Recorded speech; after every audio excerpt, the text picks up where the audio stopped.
Hey everybody, today we're going to be doing something a little bit different. We're going to be testing a hypothesis that freezing coffee beans may or may not change their flavor.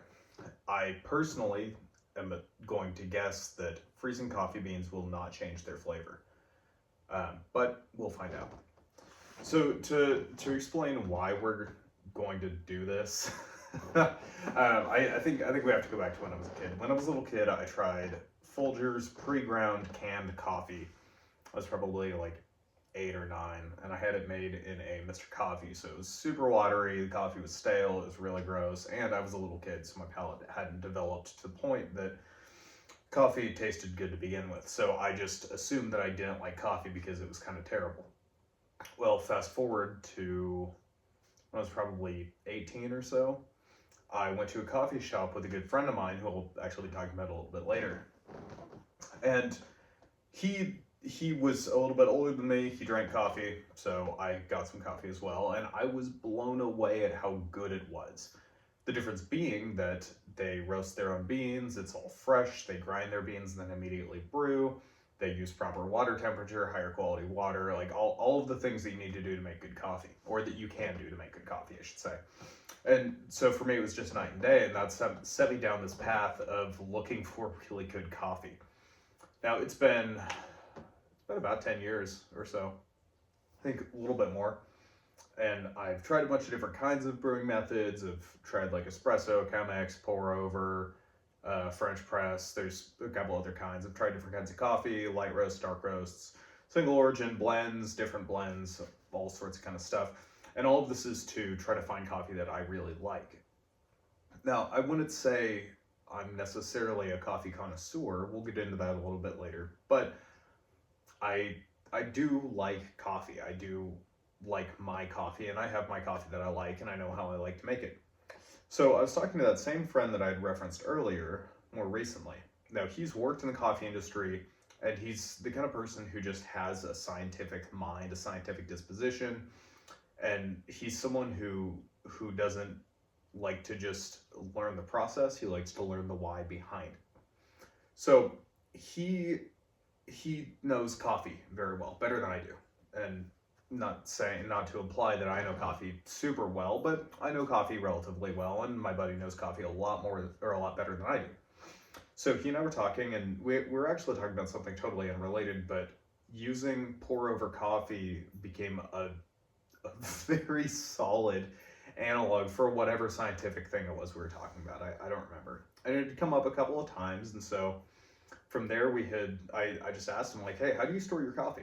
Because a couple of years ago I worked with a guy who had previously worked at Starbucks, and he went to a school that Starbucks put on or they contracted with or something. And my buddy told me, or I should say my old coworker told me that freezing and then thawing coffee beans, or no, I think he just said freezing coffee beans will destroy the flavor, and that was it. Now, I had always frozen my coffee. I just heard that it can go bad. I typically buy my coffee from out of state, so I try to make it last as long as I can. And so I asked my buddy, and he said that I think he said that he doesn't freeze his. So we got to talking, and he suggested that I do this video. So what I did was I went to the store about 3 weeks ago, and I bought, or I guess I poured 2 bags of whole bean coffee. Um, Same batch, same time, same everything. I squeezed all the air out of them, and I took them both home. One went straight into the freezer, and then one went into a cupboard where there's no light on it and it has low temperature fluctuation. So now what we're going to be doing today is brewing 1 cup of the never frozen. We're going to brew a cup of the frozen. And then the same friend that I've been referencing throughout this video suggested that I take some of the frozen beans out, let them sit on the counter and come to room temperature, and then also brew a cup with that to help us to see if our frozen beans and then our frozen and now room temperature beans have any differences.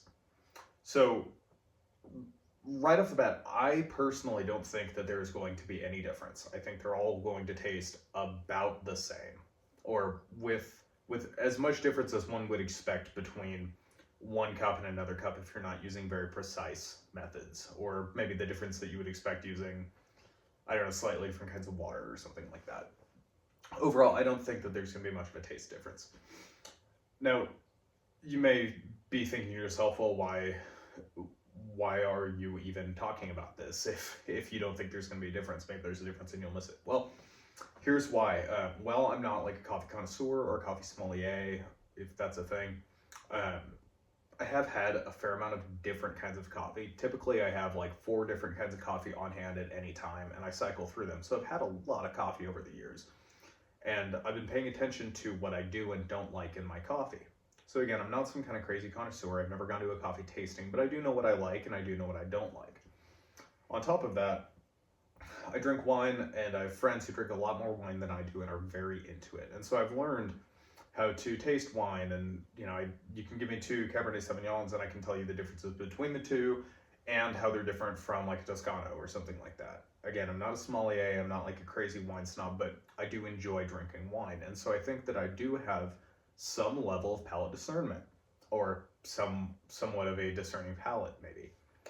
And so through this, I'm hoping that if there is any difference, which I don't think there will be, but I'm hoping that I'll be able to actually represent what we're seeing and then what can be repeated. And the reason why I'm doing this, well, one, my buddy and I, we'd been talking about this. He said it would be a good idea to do this, and I respect him and his opinion, so here we are doing it. But also, I've heard people say offhand, like, oh, never freeze your coffee, or oh, it doesn't matter, but I've never seen any empirical evidence.